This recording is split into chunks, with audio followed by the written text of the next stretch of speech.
ఏడుపంతా నీకు రెట్టింపు సంతోషానికి కారణం కావాలి. ఏడు ఏడు ఏడు ఏడు, ఎంత ఏడుస్తున్నావు అంత నవ్వుతావులే. ఏడు,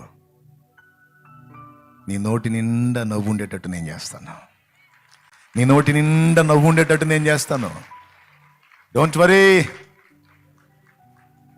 నేనున్నాలే కదా, నేనున్నాలే కదా నీకు.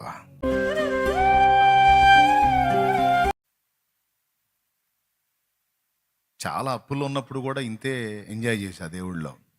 ఎందుకంటే భరోసా వచ్చింది. యేసయ్యని తెలుసుకున్న తర్వాత ఏదో ఒక దారి చూపిస్తాడు, ఏదో ఒక ద్వారం తెరుస్తాడు, ఏదో ఒక రీతిని నన్ను గట్టెక్కిస్తాడు. కాబట్టి వాటి వైపు చూడొద్దు. నేను ఆయన వైపు చూసి ఆయనలో ఆనందించాలని ఆ రోజు నుంచి ఈ రోజు దాకా అలా దేవుల్లో ఆనందపడతానే ఉన్నా.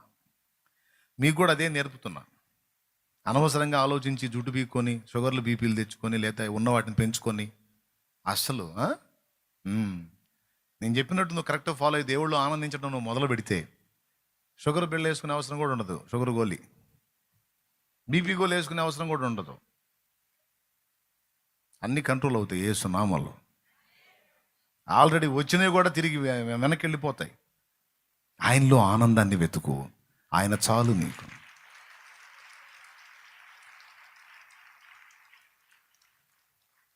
ఏమో ఆయన చాలో ఏమో, మా పరిస్థితులు మాకే అర్థం కావట్లా. ఏమైపోతున్నామో, ఎటు పోతున్నామో, చివరికి ఏం మలుపు తిరిగిద్దో, చివరికి ఏం జరిగిద్దో ఏం అర్థం కావట్లా అనిపిస్తుందా? ఆహా, భలే విశ్వాసి అయ్యా నువ్వు, భలే విశ్వాసి అమ్మ నువ్వు. ఏ మలుపు తిరిగిద్ది? సమస్తము నీ చేయి దాటిన ఆయన చేతిలో ఉంటుంది. కొన్నిసార్లు లేనివి ఇస్తాడు, కొన్నిసార్లు ఉన్నవి తీస్తాడు, తీసి మళ్ళీ ఇవ్వగలడు. ఇంకా ఇంకా రెట్టింపు ఇవ్వగలడు, ఇంకా ఇంకా రెట్టింపు చేయగలడు. జగన్నాటక సూత్రధార ఆయన ఏ మలుపైనా తిప్పగలడు. భరోసా ఉంచు, ధైర్యం తెచ్చుకో, ప్రశాంతంగా ఉండు. ఉంటారా ఉండరా? అప్పులుంటే తెలిసిద్దన్నా నీకంటే కొంతమంది ఫీలింగ్, అప్పులుంటే తెలిసిద్ది నీకు, బాగానే ఉన్నావు, నువ్వు ఎన్ని బాధలు పడుతున్నావు నీకేం తెలుసు అంటే. నాకు అప్పులు అనుభవం లేదా? ఇప్పుడు కూడా కొంతమంది లక్షల రూపాయలు ఇవ్వాలా. మరి ఏదనుకున్నా, మరి ఎంత చెట్టుకి అంత గాలి. ఏం అయినా దేవుడు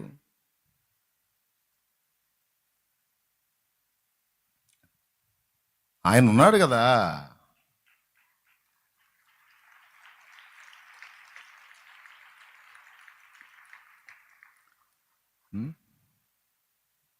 ఆయనకు స్తోత్రం. పొద్దున్నే ఓ పెద్ద ఆయన చీకట్లో నడుచుకుంటూ వెళ్తుంటే ఓ డబ్బు సంచి దొరికిందంట. ఆ డబ్బు సంచి తీసుకుని ఇంటికి వచ్చి కొడుకుని గద్దిస్తున్నాడు. రే దరిద్రుడా, లే, నిద్రలే, తెల్లవారుజామున లేవటం ఎంత మంచిదో తెలుసా? లేచి కష్టపడి పని చేసుకోవటం ఎంత మంచిదో తెలుసా? సంపాదన చేయటం ఎంత మంచిదో. పొద్దున్నే లేచి నేను కష్టపడటానికి పొలానికి వెళ్తా ఉంటే నాకు సొమ్ము సంచి దొరికిందిరా. పొద్దున్నే లేవటం ఎంత మంచిదో చూడరా, సొమ్ము సంచి దొరికిందిరా అన్నాడంట కొడుకుతో. వాడు ముసుగు తీసి ఇవన్నీ విని మళ్ళీ ముసుగేసుకుంటా, ఏం మంచిది నాన్న, నీకంటే ముందు లేచినోడు ఎవడో పోగొట్టుకుంటేనే కదా దొరికింది నీకు. పొద్దునే లేవటం మంచిది కాదు డాడీ అంత మళ్ళీ ముసుగేసుకున్నాడంట. నువ్వు వెనకలేసావు, నీకంటే ముందు లేచినోడు ఆత్రంగాడు బాడేసుకొని పోయాడు, అది నీకు దొరికింది. అట్లానే మనమేం టెన్షన్ పడే పని. ఓకేనా? ఇప్పుడు ఫైనల్లో ఒక చిన్న ట్విస్ట్, ఒక మలుపు ఒకటి చెప్పి నేను ప్రార్థన చేస్తా. ఎందుకంటే నేను వేరే ఊరు వెళ్ళేది ఉంది, అందుకని నీళ్ళు తాగి చూద్దాం. ఓకే?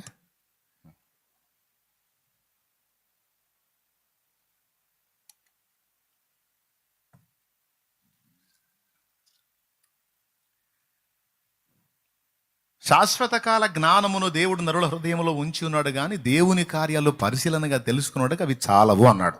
తమ్ముడు బాగా వినండి, ఇక ముగింపులోకి వచ్చేసాను. నేను అన్నమాట ప్రకారం అంతా ఖచ్చితంగా ఆ, 3 ముగించడానికి ట్రై చేస్తాను నేను. ఒకటిదే నవ్వుతారని చెప్పారు కానీ ఆ, అంటే మీరు అట్లా నవ్వుతూ ఉంటే నాకు ఎందుకో క్లోజప్ యాడ్ వాళ్ళు అని నవ్వుతారు కదా, అట్లా మీ ముఖాలు అట్లా చూడాలని ఆశగా ఉంటుంది నాకు. మీరేం వికారం ముఖాలు వేసుకొని కూర్చుంటే నాకు తొందరగా వెళ్ళిపోవాలనిపించింది. మీరు హ్యాపీగా ఇక్కడ కూర్చున్న కాసేపు అన్న మీరు హ్యాపీగా ఉంటే నాకు కూడా మీ ముఖాలు చూసి నేను నవ్వుతా, నా ముఖం చూసి మీరు నవ్వుతా, మనందరిని చూసి ఆయన నవ్వుతా, బాగుంటుంది. అందుకని మన హృదయంలో శాశ్వత కాలాన్ని కూర్చున్న జ్ఞానాన్ని దేవుడు ఉంచాడు. దాన్ని బట్టే మీరు ఇలా మేల్కున్నారు. కొంతమంది ఉంచిన వాళ్ళు దాన్ని పట్టించుకోలేదు. దేవుడైతే పెట్టేశాడు అందరికీ శాశ్వత కాల జ్ఞానం. అంటే శాశ్వత కాలం ఉండేదానికి ఆలోచన చేయడానికి, జాగ్రత్త పడటానికి కావలసిన ఐడియాలజీ దేవుడు మానవుడికి ఇచ్చాడు. జంతువులకు అది లేదు, మానవుడికి ఇచ్చాడు. కానీ మానవుడు దాన్ని వినియోగించుకుంటే బాగుంటుంది. కానీ చాలామంది దాన్ని పట్టించుకోవట్లా. సరే, వదిలేద్దాం. దేవుడు చేసే కార్యాలు పరిశీలనగా తెలుసుకోవటానికి అది చాలదు అన్నాను. ఇక్కడ ఒక మాట వినండి. మనకు దేవుడు జీవితంలో అనుమతించిన పరిస్థితుల్లో, అనుమతించిన స్థానాల్లో మనం ఉండి ఆ పరిస్థితుల్లో తరచుగా మనం వేదన పడతాం. దేవుడు చేసే కార్యాలు అన్ని పరిశీలనగా మనకు అర్థం కావాలని ఆశిస్తాం కానీ అర్థం కావు. ఎందుకంటే కొన్ని ఆయన అర్థమయ్యేటట్టు ఓపెన్ చేస్తాడు, కొన్ని ఆయనే మరుగు చేస్తాడు. ఈరోజు నీకు వరుసగా చెప్పుకుంటూ వచ్చాను. టైం ఒకటి చెప్పాను, రెండవది ట్రైనింగ్ అని చెప్పాను, మూడవది దేని కాలం ముందు అది నీకు అందడానికి మొత్తం డిసైడ్ చేసి పెట్టాడు. ఇక్కడ భూమి మీద ఉన్నప్పుడు ఏం కావాలో, అక్కడికి వచ్చి నాకేం కావాలో మొత్తం అన్నీ సిద్ధపరిచి పెట్టాడు. ఆఖరికి నీ జీవితం భూమి మీద పుట్టింది మొదలుకొని నువ్వు చనిపోయిన దాకా, నీ తర్వాత నీ సంతతి విషయంలో కూడా జరిగే విషయాలన్నీ దేవుడికి ముందే తెలుసు. దేవుడికి ముందే తెలుసు, అన్నీ తెలుసు. దానికి కావాల్సిన ఏర్పాట్లు కూడా దేవుడు చేసే ఉన్నాడు. దేవుడేదో అప్పుడప్పుడు అనుకుని అరే ఇప్పుడు తేడా పడింది, ఇప్పుడు ఎట్లా చేయాలని టెన్షన్ పడేది హడావుడి చేయటం కాదు. మొత్తం ముందే ప్లాన్ చేస్తాడు. కానీ ఇలా చేశాడు, ఇలా సిద్ధపరిచాడు, ఇదంతా రంగం సిద్ధమైందని నీకు చెప్పడు. అది విషయం. మనకేమో తపన. ఆ తపంతోనే జాతకాలు చూపించుకోవటం, ఆ తపంతోనే చిలక ప్రశ్నలు అడగటం, ఆ తపంతోనే మాసవారి రాశి ఫలితాలు వెతుక్కోవటం. ఇదే దేవుడు మరుగు చేసిన వాటిని తెలుసుకోవాలనే ఆరాటం. నేను చెప్తున్నాను, బయలుపరచదగ్గవేవో దేవుడు బయలుపరుస్తాడు. దేవుడు మరుగు చేశాడు అంటే దాన్ని మరుగును ఉండనీయటమే మంచిది. దాన్ని తెలుసుకోవడానికి ప్రయత్నం చేస్తే అంతే. మనమే కొన్ని సమస్యలు మన చేతులతో మనమే తెచ్చుకుంటాం, మనకు అర్థం అయితే. అందుకే అర్థం కానీటు. సింపుల్గా మీ ఒక మాట చెప్తా. యోసేపు చనిపోయాడా బతికున్నాడా? యాకోబు నుండి విడిపోయిన తర్వాత యోసేపు చనిపోయాడా బతికున్నాడా? బతికే ఉన్నాడు. కానీ యోసేపుని గురించి యాకోబు ఏడ్చాడా లేదా? ఒక్కసారి మీరు ఆలోచించండి. తనకిష్టమైన కొడుకు, 12 మందిలో 11వ వాడు తనకిష్టమైనోడు యోసేపు. ఆ యోసేపు చచ్చిపోయాడని 10 మంది కొడుకులు వచ్చి ఆయన వస్త్రాలు, యోసేపు వస్త్రాలు వట్టిదే, తమ్ముడిని అమ్ముకొని ఆ వస్త్రాలు తీసుకొచ్చి మేకను చంపి ఆ రక్తంలో ముంచి, ఇదిగో నీ కొడుకు వస్త్రాలు క్రూర మృగం తినేసిందని తండ్రికి ఇచ్చారు. ఎందుకు? వీళ్ళని సరిగా చూడలేదు, ఆ ఒక్కడిని ప్రేమిస్తున్నాడని. కుళ్ళుబోతు చేస్తాలంటారు కదా, ఆ కుళ్ళుబోతనంత ఆ పని చేశారు వాళ్ళు. తండ్రికి తెలియదుగా, ముసలివాడు కానీ భక్తిపరుడు. అబ్రహాము ఇస్సాకుల దేవుణ్ణి సేవించేవాడు, యెహోవా ఆరాధకుడు. కానీ తన బిడ్డ చనిపోలేదు, తన బిడ్డ బ్రతికే ఉన్నాడు, ఐగుప్తులో ఉన్నాడని దేవుడికి తెలియదా? అందరూ చెప్పాలి, దేవుడికి తెలియదా? తెలిస్తే ఒక్క దర్శనం ఇవ్వచ్చుగా. కనీసం ఎన్నోసార్లు మాట్లాడాడే, ముఖాముఖి ఎదురుపడ్డాడే, ఎబ్బోకు రేవు దగ్గర ఇశ్రాయేలును ఆశీర్వదించాడే, ఇన్ని చేశాడే. ఒక్క మాట, యాకోబు యోసేపు చనిపోలేదు, ఐగుప్తులో ఉన్నాడని ఒక్క మాట చెబితే ఎంత బాగుండు. లేదు, కొడుకులు వచ్చి చెప్పారనుకో, క్రూర మృగం తినేసింది నీ కుమారుని, ఇదిగో రక్తపు వస్త్రాలు అనగానే అవి తీసుకెళ్ళి మోకాళ్ళుని, ప్రవ్వా ఏం జరిగింది బిడ్డకి చెప్పు నాకు అంటే, దేవుడు దాన్ని బయలుపరచొచ్చు కదా. ఖచ్చితంగా ఏడ్చుంటాడు. ఎందుకు చేశావు దేవా ఇలాగా, నా కుమారుని ఎందుకు చావునకు అప్పగించావు, ఎందుకు ఇలా జరిగిందని ఎంతో మొత్తుకొని భక్తుడు ఎన్ని కన్నీళ్లు గార్చుంటాడో ఒక్కసారి ఊహించండి. నాకు తెలిసి యాకోబు యోసేపును గురించి సంవత్సరాలు ఏడ్చుంటాడు. తమ్ముడా, భలే విషయం ఇది. భక్తుడి వెంట కన్నీళ్ళు, భక్తుడి గుండెలో వేదన, భక్తుడి హృదయంలో నలిగిన అనుభవం దేవుడు చూస్తాడు. ఇప్పుడు ఆ కన్నీళ్ళని అవసరమైన కన్నీళ్ళ, అనవసరపు కన్నీళ్ళ? మీరు చెప్పాలి. అది రోజు ఏడుస్తున్నాడే ఆ కొడుకుని తలుచుకొని. తన కుమారుడు, తన ప్రియ కుమారుడు యాకోబు, నేను ఏశావును ద్వేషించి తిని యాకోబును ప్రేమించి తిని అన్నావే అయ్యా, ఇదేనా యాకోబును నువ్వు ప్రేమించటం? తన ముద్దుల కుమారుడు అద్దాలంగి కుట్టించాడే ఆ కొడుక్కి, ఆ కొడుకు లేడిగా చనిపోయాడు అన్న దాన్ని జీర్ణించుకోలేక రోజు ఏడుస్తున్నాడే. ఆ ఏడుస్తున్న ఏడుపు సంవత్సరాలుగా నువ్వు చూస్తున్నావే, ఏమయ్యా ఇంత కఠినంగా ఉన్నావు? ఒక్క మాట, యాకోబు నీ కుమారుడు బ్రతికే ఉన్నాడు, ఐగుప్తులో ఉన్నాడని ఆ స్టార్టింగ్లోనే ఒక ముక్క, కనీసం మధ్యలోనన్నా ఒక ముక్క చెబితే ఎంత బాగుండు. చెప్పాడా? అనవసరంగా భక్తుడు ఏడుస్తున్నాడు. అది అనవసరపు ఏడు పని ఆయనకు తెలుసు, ఎందుకంటే కొడుకు బతికే ఉన్నాడు, ఆ సంగతి ఆయనకు తెలుసు. అయినా సరే ఆ కొడుకు జాడ ఆయనకు చెప్పడు, ఇతన్నేమో ఏడవనిస్తాడు, ఆయన మౌనంగా ఉంటాడు. ఏందండి ఈ చేష్టాలు?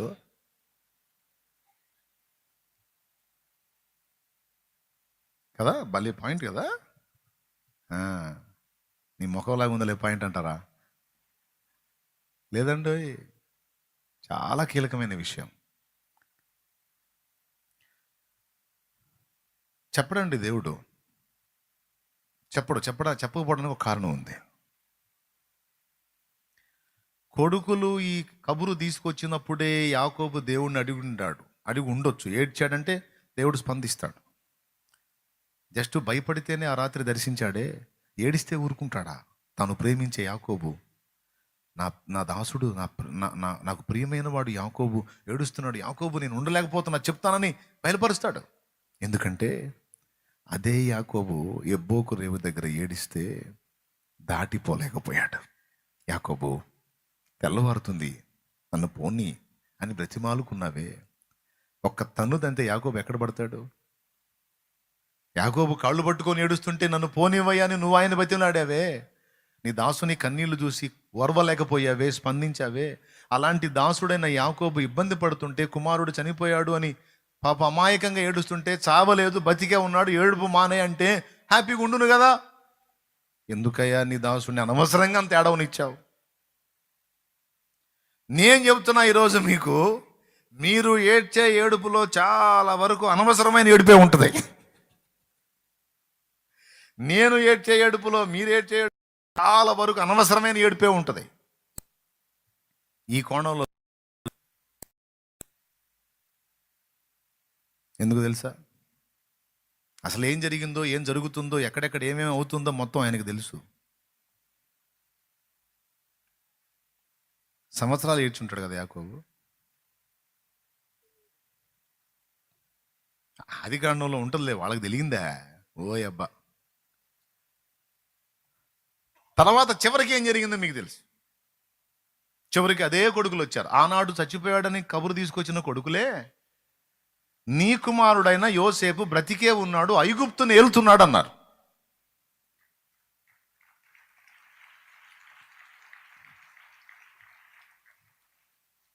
స్థాణువైపోయాడు. ఏంట్రా మీరు మాట్లాడేది? అవును నాన్న, అవును మా తమ్ముడు యోసేపు బతికే ఉన్నాడు నాన్న, ఐగుప్తుని ఏలుతున్న ఆయన ఎవరనుకున్నా? ఆయనే. యోసేపా, ఎందుకు వాడిని గుర్తు చేస్తారు? చావు కబురు తెచ్చింది మీరే కదరా. రక్తంతో తడిసిన వాడి అంగిని తీసుకొచ్చి నాకు ఇచ్చింది మీరే కదా. నెరసిన వెంట్రుకలు గల నాతో పరిహాసం ఆడనేలా, నన్ను ఎగతాళి చేయనేలా వాడిని నా జ్ఞాపకాలు నాకు ఎందుకు తెస్తారో, వాడు గుర్తొస్తే నాకు దుఃఖం ఆగదురా. నానా నిజం ఏం చెబుతుంది, తమ్ముడు బతికే ఉన్నాడు నాన్న, యోసేపే నాన్న. చూడు నీకు ఇష్టమైన వస్తువులు పంపించాడు, ఇదిగో నీకేమేమి ఇష్టమో వాడికి తెలుసు, వాడు పంపించాడు చూడంటే అబ్జర్వ్ చేస్తే నిజంగా తనకి ఏమేమి ఇష్టమైనవో యోసేపుకు తెలుసు. యోసేపు పంపించున్నాడు. అప్పుడు పోతాడు దేవుని దగ్గరికి. దేవుని దగ్గరికి పోయి, దేవా యోసేపు సజీవుడు అంటున్నారు, ఐగుప్తును వెళ్తున్నాడు అంటున్నారు, నన్ను రమ్మని కబురు పెట్టాడు అన్నారు, వెళ్ళేదా అని అడిగాడు. అప్పుడు దేవుడు అప్పుడు నోరు తెరిచాడు. దాదాపు 17 సంవత్సరాలు స్పందించినోడు యోసేపు విషయంలో అప్పుడు నోరు తెరిచి, యాకోబు నువ్వు ఐగుప్తుకు వెళ్ళు, అక్కడ యోసేపు నీ కన్నుల మీద తన చేతులు ఉంచుతాడన్నాడు, అండ్ నేను నీతో కూడా వస్తానన్నాడు. యాకోబు నీవు ఐగుప్తుకు వెళ్ళు, నేను నీతో కూడా వచ్చేదును, అక్కడ నీ కుమారుడైన యోసేపు నీ కన్నుల మీద తన చేతులు ఉంచుతాడు అంటాడు. కన్నుల మీద చేతులు ఉంచుతాడు అంటే అర్థం ఏంటో తెలుసా? ఖచ్చితంగా నీ కొడుకు నువ్వు కళ్ళారా చూస్తావు, చూసి ఏడుస్తావు, నీ కొడుకే నీ కన్నీరు తుడుస్తాడు పో అంటాడు. నా తెలిసి ఈ మాట విన్నప్పుడు యాకోబు మళ్ళా ఏడ్చుంటాడు. ఎందుకంటే సామాన్యమైన విషయం కాదు. 17 ఏళ్ల క్రితం ఇంకా లేడు, వెళ్ళిపోయి కొడుకు చచ్చిపోయాడు అనుకున్న కొడుకు సజీవంగా ఉండటం ఏంటి, ఏలటం ఏంటి, ఆ కొడుకుని మళ్ళా నేను కళ్ళారా చూడటం ఏంటి. అబ్బా ఎంత ఉత్కంఠో ఆ సన్నివేశం. తీరా వెళ్ళిన తర్వాత నిజంగా యోసేపే. కొడుకు ఎంత పెద్దోడని తండ్రికి తెలియదా? ముఖం ఎన్ని రకాలుగా మారిపోయినా తన బిడ్డ తనకు తెలియదా? కనపడతానుడా తన పోలిక ఏదో ఒక షేడ్లో. చూశాడు, నిలబడిపోయాడు. యోసేపు తండ్రిని చూసి పరిగెత్తుకుంటూ వచ్చి హత్తుకున్నాడు. అయిపోయింది, ఇక తీసుకెళ్ళాడు. చివరికి యాకోబు ఐగుప్తులోనే కన్ను మూస్తాడు. తర్వాత అదంతా వేరే స్టోరీ. నా పాయింట్ ఏంటంటే, ఎటుగూడి నువ్వు తిరిగి యోసేపును కలుపుతావు, ఇద్దరు కలుసుకుంటారు, కథ సుఖాంతమైద్ది. ఈ మ్యాటర్ నీకు తెలిసి మధ్యలో ఇన్ని సంవత్సరాలు కన్నీళ్లు, నాకు తెలిసి గ్లాసులు ఎన్ని కన్నీళ్లు గార్చాడో, అవన్నీ బుడ్డిలో పడితే చెంబులు అవుతుండే ఆ కన్నీళ్లు. అంత ఏడు పేర్చుంటాడు, కానీ అంత ఏడవనిచ్చాడు కానీ నోరు తెరిచాడని చూడు.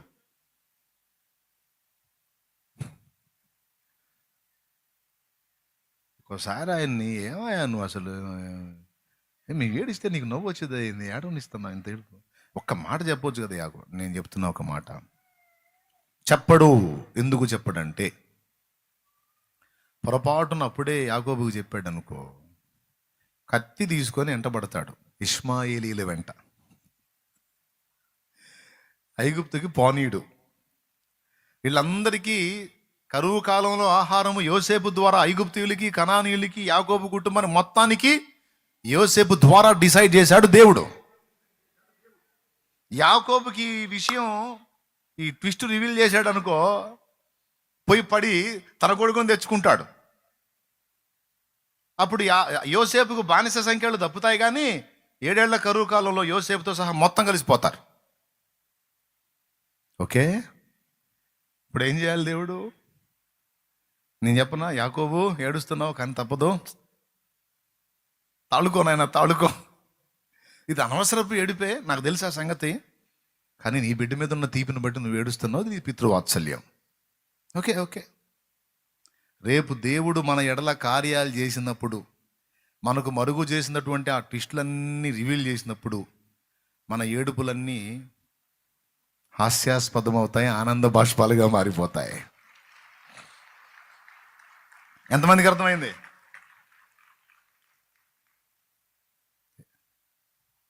ఎంతమందికి అర్థమైందండి? చూడండి, లైవ్లో ఉన్నవాళ్ళు, జూమ్లో ఉన్నవాళ్ళు కూడా మీరు గమనించాలి. దేవుడు మరుగు చేసిన సంగతులు మన ముందుకు తీసుకొచ్చినప్పుడు, మన కోసం ఆయన సిద్ధపరిచిన ఈ అనుభవాలన్నీ పరిపూర్ణత చెందినప్పుడు, నీ ఇంటి వస్తువులను లెక్క చూచుకొనగా వాటిలో ఒక్కటైనా పోయి ఉండదు, నువ్వు పోగొట్టుకున్నవన్నీ మళ్ళీ నీకు అందుబాటులోకి వస్తాయి.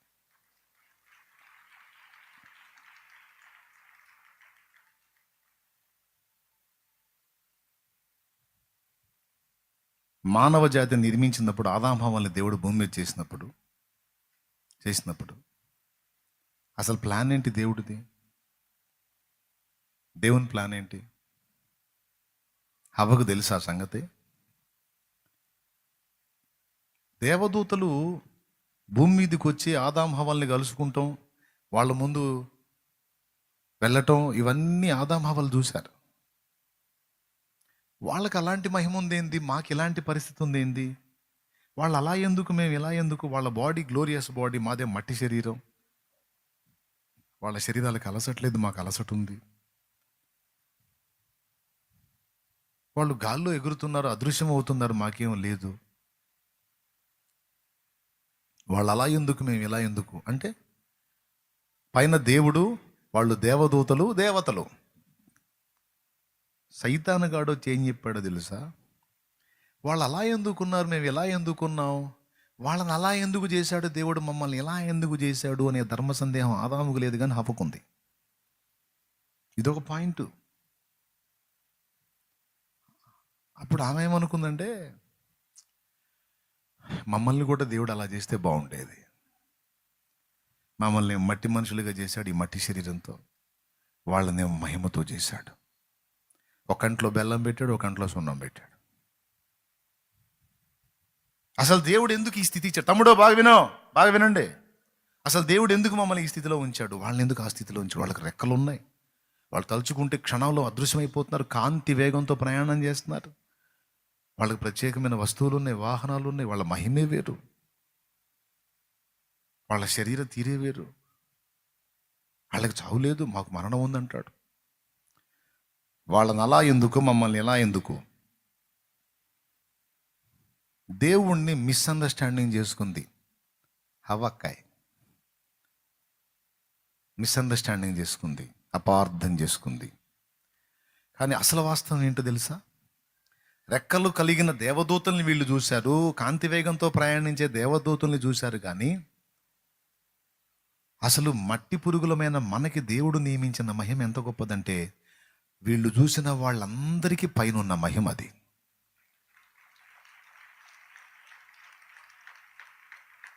ఇలా మీ విషయంలో నేను సంకల్పం కలిగి ఉన్నానని హవ్వకి చెప్పలా. ఆయన మామూలుడు కాదు, అన్నీ చెప్పడు. అదే ఇప్పుడు వచ్చిన చిక్కు. దేవునికి స్తోత్రం. ఏందయ్యా మమ్మల్ని ఎట్లుంచావంటే, అంతే అట్లుండు, అంతే అంటాడు. ప్రేమిస్తున్నావా, ద్వేషిస్తున్నావా, ఎందుకు మమ్మల్ని ఎట్లా చేసావు అంటే అంతే. నేను ఉంచిన స్థితిలో నోరు మూసుకొని అట్లుండు, తర్వాత చూద్దామని ఉంటే. ఆయనకుంటే ఉద్దేశాలు ఏవో ఆయనకుంటే ప్లాన్స్ ఏవో ఆయనకుంటే ఆలోచనలు ఆయనకుంటే, నీకు తెలియచావదు అది. హవ్వకు కూడా తెలియలా అన్నాడు. తెలియక మిస్అండర్స్టాండింగ్ చేసుకుని ఆ పండుకెళ్ళే చూస్తుంది. ఎందుకు తినొద్దన్నాడు, వాళ్ళు అలా ఎందుకున్నారు, మేము ఇలా ఎందుకున్నాము, ఎందుకు తినొద్దన్నాడు అనగానే వీడు ఎంటర్ అయ్యాడు, బుస్సుగాడు. ఎవడు ఉంటాడుగా వీడు ఎంటర్ అయ్యాడు. ఏం చేశాడు తెలుసా? ఆ పండు తింటే మీరు చావనే చావరు, మీ కన్నులు తెరవబడి మీరు దేవతల వలి ఉందరు అన్నాడు. అంటే దేవదూతలు నీళ్ళు చూస్తున్నారు కదా, మీరు కూడా అలాగ అయిపోతారు, మీరు కూడా ఆ మహిమను పొందుతారు. అది ఇష్టం లేదు ఆయనకి, అందుకే మీకు అందుబాటులో ఉన్న దాన్ని తినొద్దని ఆంక్ష పెట్టాడు. నీకెందుకు, తిను, నువ్వు కూడా అయిపోతావు. ఇంకా ఆగిందా? అయిపోవాల నేను కూడా అని పోయి ఎగబడి తిన్నది. నువ్వు ఒక్కదానివి తిని తృప్తి చెందితే ఎట్లా? నీ భర్త, ఇద్దరు కలిసి కదా దేవతలు కావాల్సింది. ఓకే, ఆయన కూడా ఇస్తా, పోయి ఇచ్చింది. ఏ సెంటిమెంట్ డైలాగులు వాడిందో, తిన్నాడు, ఇద్దరు కలిసి సావుకు లోనయ్యారు. స్తోత్రం. బాగా వినండి. చివరికి నిత్య జీవాన్ని పొంది శాశ్వత జీవాన్ని పొందాల్సిన వాళ్ళు మరణానికి గురయ్యారు. వాళ్ళలాగా ఏదో అవుతాం అనుకుంటే ఏదో అయ్యారు. ఏమయ్యారు తెలుసా? ఆ ఉన్న ఏదేను మహిమను కూడా పోగొట్టుకొని బయటికి నెట్టబడి బీడు భూములో పడ్డారు. ఇదేందిరా, దేవతల్లాగా అవుతారని నువ్వు చెబితివి, వాళ్ళని రెక్కలేసుకొని తిరుగుతున్నారు, కాంతి వేగంతో ప్రయాణం చేస్తున్నారు, మేము కూడా అలా అవుతామని తింటే మా బతుకులేంది? తోటలోంచి బయటికి నెట్టాడు, మళ్ళీ అదే దూతల్ని కాపలా పెట్టాడు, కెరూబుల్ని. ఏందిరా మాకు ఈ పరిస్థితిని అడిగేదానికి లేదు ఇక అక్కడ అవకాశం. ఎందుకంటే వాడిని తిట్టాడు, అవని తిట్టాడు, ఆదాముని తిట్టాడు. ఎవరికి దగ్గర కోటింగ్ వాళ్ళకి ఇచ్చి పంపించాడు బయటికి బయటికి బయటికి. అసలు దేవుని ప్లాన్ ఏంది? జస్ట్ ముచ్చటగా 3 ముక్కలు. ఆదాము హవ్వలను దేవుడు నిర్మించినప్పుడు దేవతలను చూసి, దేవదూతలను చూసి, అబ్బా మేము వాళ్ళలాగా లేమే. అబ్బాయి వినండి, ఈరోజు నువ్వున్న దీనస్థితిని చూసుకొని, నువ్వు నీకంటే మెరిట్గా ఉన్న వాళ్ళని చూసుకొని, అబ్బా వాళ్ళు అలాగున్నారు, వీళ్ళు ఇలాగున్నారు, నా బతికేంది ఇలా తగలబడింది అనుకుంటున్న వాడలారా, అసలు నీ గురించి దేవునికున్న ప్లాన్ వేరే. నీ గురించి, నీ ఫ్యామిలీ గురించి దేవునికి ఉన్న ఉద్దేశాలు వేరే. అవి ఓపెన్ అయినప్పుడే నీకు అర్థమైద్ది. అప్పటిదాకా నీకు అర్థం కాదు. నువ్వు అనుకుంటావు నేను బురదలో ఉన్నానని, నువ్వు అనుకుంటావు నన్ను నల్ల మబ్బు కమ్మేసిందని, నువ్వు అనుకుంటావు నేను పనికి రానని, నువ్వు అనుకుంటావు నేను ఎందుకు ఇలా ఉన్నానో. నువ్వెప్పుడు చుట్టూ ఉన్న వాళ్ళని చూసుకొని నిన్ను చూసుకుంటావు. నేను చెప్తున్నా, ఈరోజు చెప్తున్నాను, వాళ్ళు వేరు, నువ్వు వేరు. నీ లైఫ్ డిజైన్ వేరు, వాళ్ళ డిజైన్ వేరు. నీ జీవితాన్ని దేవుడు నిర్మిస్తున్న తీరు వేరే. అసలు ఆదాము హవ్వల విషయంలో మేమేంటి కనీసం, మేమేంటి అసలు 6 రెక్కల దూతలు తీసేయి, కనీసం 2 రెక్కల దూతలు తీసేయి, ఏంటి మరీ ఇట్లాంటి శరీరం కలిగి ఉన్నాము. వీళ్ళు ఎంత వాళ్ళ దీనస్థితిని బట్టి ఎంత ఫీల్ అయ్యారో. దేవుడు అనుకున్నది ఏంటో తెలుసా? 1 కొరింథీ పత్రిక 6వ అధ్యాయము 3వ వచనం, దేవదూతలు మాకంటే బాగున్నారు, దేవదూతలు మాకంటే బాగున్నారు, దేవదూతలు మాకంటే బాగున్నారు, మా బతుకులు ఎందుకు ఇట్లా అని ఆనాడు హవ్వ అనుకున్నందుకు దేవుడు అసలు ఆయన ప్లాన్ ఏంటో తెలుసా?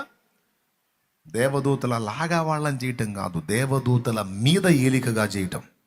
అది ప్లాన్. తమ్ముడా వింటున్నావా? దేవదూతల్లాగా చేయటంగా, దేవదూతల్లాగన్నా ఉండకపోతేనే అని ఫీల్ అవుతున్నావు కదా. దేవదూతల్ని ఏలాలి నువ్వు, అది ప్లాన్. చదువు 6:3. మనము దేవదూతలకు తీర్పు తీర్చుదుమని ఎరుగరా.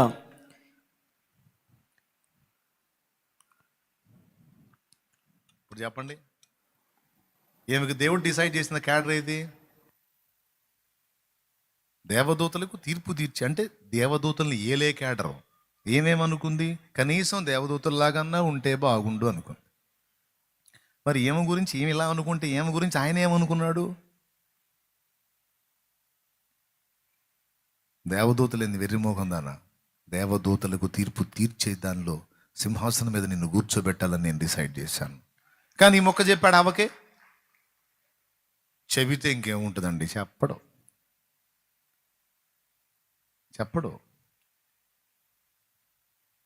ఆయన కొన్ని బయలుపరుస్తాడు, కొన్ని బయలుపరచడు. నోరు మూసుకొని ఆయన చూపించినట్టు నువ్వు నడవాలంతే.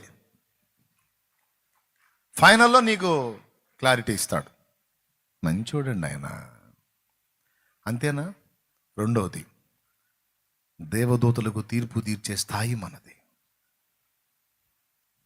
అలాగే ఎఫెసీ 3:8-11 చూడండి. ఎఫెసీ 3వ అధ్యాయం 8 నుంచి 11 వచనాలు. దేవుడు మన ప్రభు అయిన క్రీస్తు యేసునందు చేసిన నిత్య సంకల్పము చొప్పున, నిత్య సంకల్పం పరలోకములో ఇది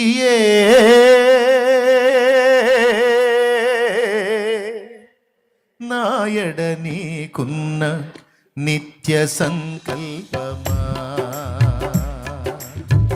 నాయడ నీకున్న నిత్య సంకల్పమా, ఇంతగా నన్ను ప్రేమించినది ఈ రూపము నాలో చూపించుటక, ఇంతగా నన్ను ప్రేమించినది ఈ రూపము నాలో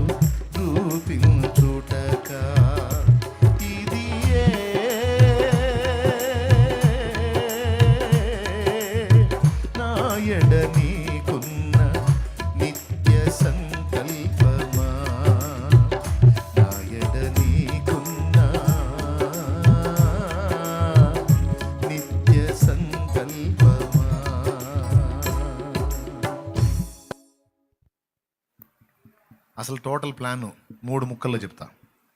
దేవదూతల్లాగా మనల్ని ఉంచటంగా, దేవదూతలకు తీర్పు తీర్చే స్థాయిలో మనల్ని ఉంచటం ఆయన ఉద్దేశం. దేవదూతలు లాగా మనల్ని ఉంచటం కాదు, దేవదూతలకే దేవుని యొక్క జ్ఞానాన్ని నేర్పే ప్లేస్లో మనల్ని ఉంచటం ఆయన చిత్తం.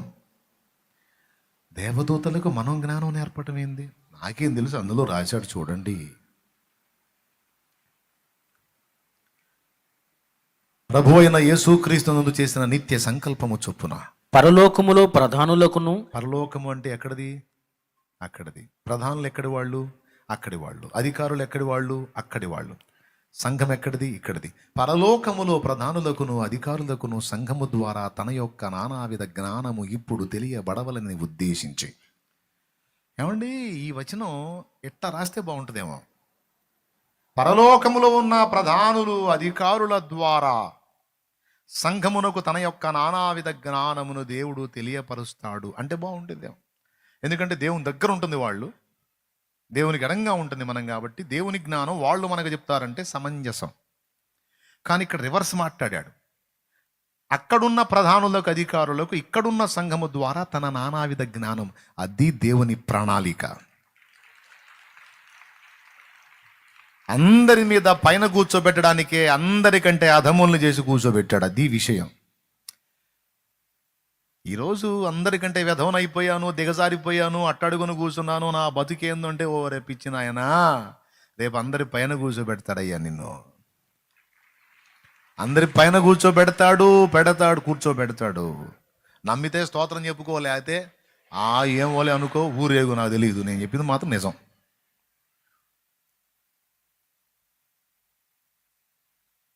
మరి యేసయ్యని అన్ని నామముల కంటే పైనామంగా హెచ్చించడానికి శిలువ మరణం పొందినంతగా తగ్గించాడు.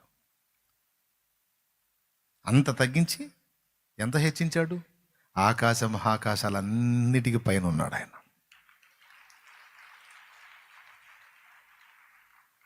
పైనామం పొందడానికి ముందు కింద తగ్గించుకున్నాడు, తెలుసు కదా. ఈరోజు నిన్ను దీన స్థితికి తీసుకొచ్చాడంటే రేపు అందరి పైన కూర్చోబెట్టాలని ఆయన డిసైడ్ చేశాడు. సంఘము అక్కడున్న వాళ్ళకి దేవుని జ్ఞానం చెప్పటం ఏంది అంటే, మనం ఎరిగినంతగా దేవుని మనస్సు వాళ్ళకి అర్థం కాల. తెలుసా మీకు ఆ సంగతి? మనకి తన మనసులో చాలా విషయాలు బయలుపరిచాడు.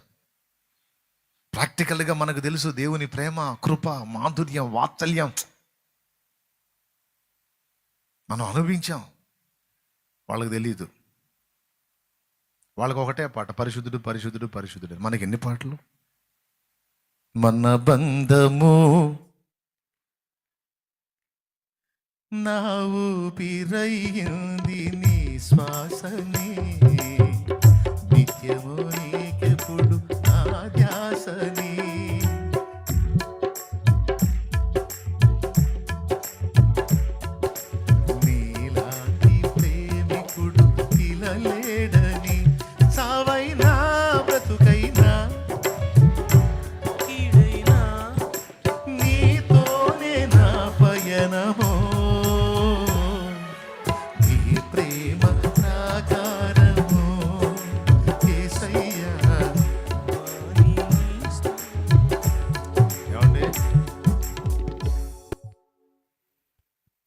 కీర్తనలు 82వ కీర్తనలో చూసిన, యోహాను సువార్త 10లో చూసిన, కీర్తనలు 82వ కీర్తనలోనేమో భక్తుని ద్వారా పలికించాడు.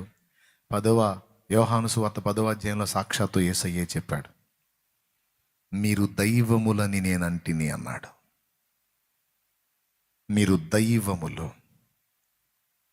దేవతలు అనబడిన దేవదూతలు గొప్ప, దైవం గొప్ప. అసలు ఏ కేడర్ నిర్ణయించాడు? నేనే మట్టి పురుగు, నా బ్రతుకి ఎంత, నేనెంత అని నువ్వు అనుకుంటున్నావు కదా. నిన్ను దేవుడు డిసైడ్ చేసింది ఆ హోదాకి, దైవము అనే మెట్టుకి. మరి యేసయ్య దేవుడా కదా? మరి ఆయన పక్కన సంఘం కూర్చొని పరిపాలించినప్పుడు ఆయన దేవుడైనప్పుడు ఏమేమైంది? దైవమే. అది దేవుడు నిర్ణయించిన అంతస్తు. బురదలోన పుట్టానని కలువదిగులు చెందేనా, నల్ల మబ్బు కమ్మేసిందని చంద్రదీపమారేనా, పురదలోన పుట్టానని. ఓకే, మీకు తెలిసిన పాటేగా, ప్రార్థన చేసేస్తాం మరి. ఇక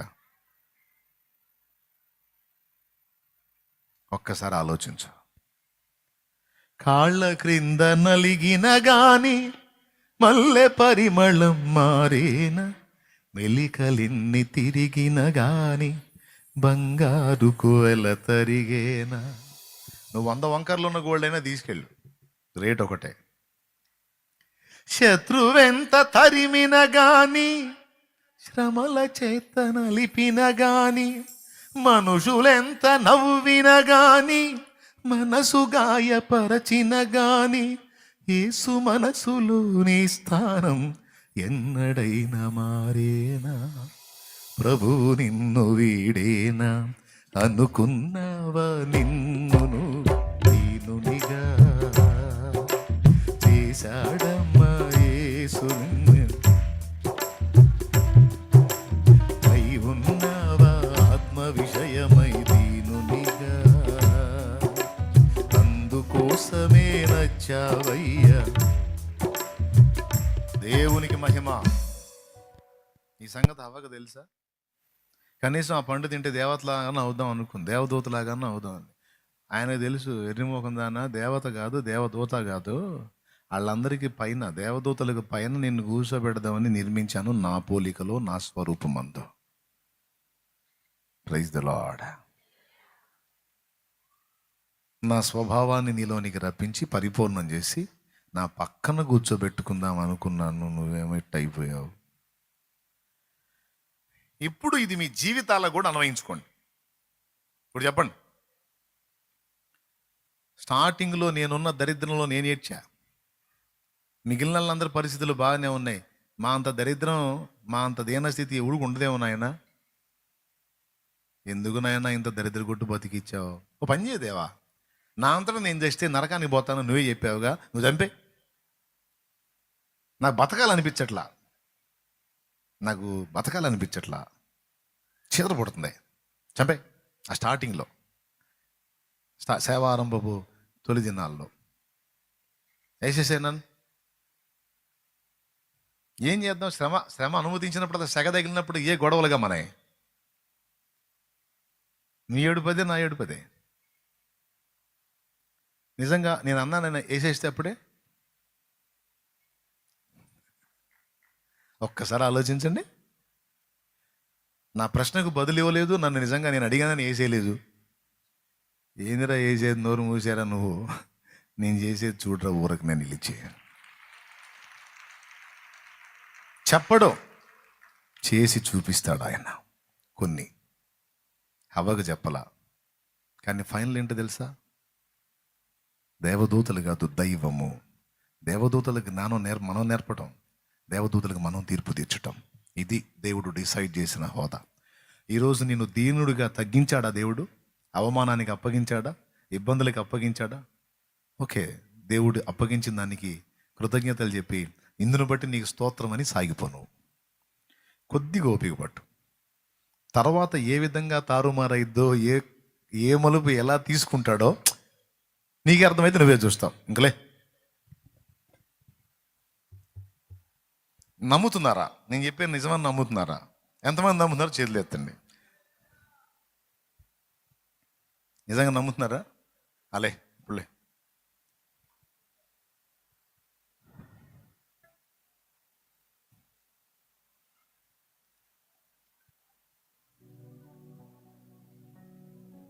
నమ్ముతున్నావా?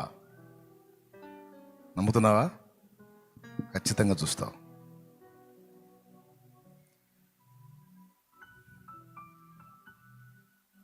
ఆయన నీ శత్రువు కాదు.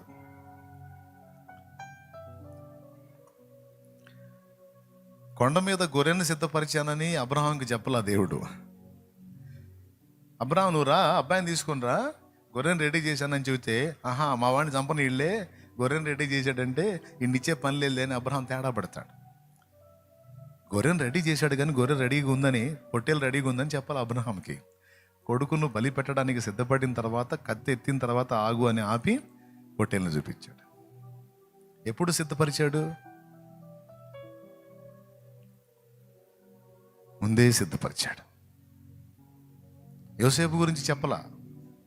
అన్నీ తెలిసి యాకోబు ఏడుస్తుంటే అన్నీ తెలిసి దేవుడు మౌనంగా చూస్తున్నాడు. అంటే కొన్నిసార్లు మనం నిష్కారణంగా ఏడుస్తున్నా, అనవసరంగా ఏడుస్తున్నా ఏడవనిస్తాడు, గుండె నలగనిస్తాడు, దీనుల్ని కానిస్తాడు. ఎందుకంటే ఏడుపంతా నీకు రెట్టింపు సంతోషానికి కారణం కావాలి. ఏడు ఏడు ఏడు ఏడు, ఎంత ఏడుస్తున్నావు అంత నవ్వుతావులే. ఏడు. నీ నోటి నిండా నవ్వు ఉండేటట్టు నేను చేస్తాను. నీ నోటి నిండా నవ్వు ఉండేటట్టు నేను చేస్తాను. Don't worry. నేనున్నాలే కదా నీకు.